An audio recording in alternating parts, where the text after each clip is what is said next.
Hello children, good morning. Today I am going to recite the rhyme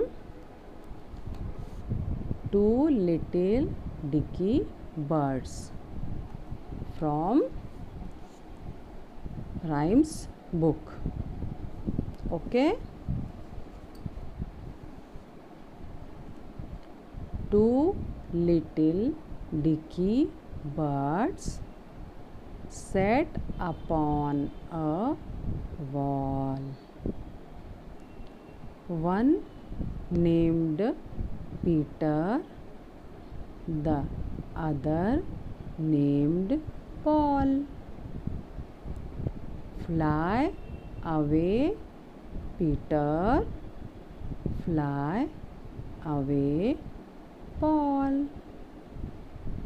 Come back, Peter, come back, Paul. Please revise and learn it at home. Okay, take care. Bye.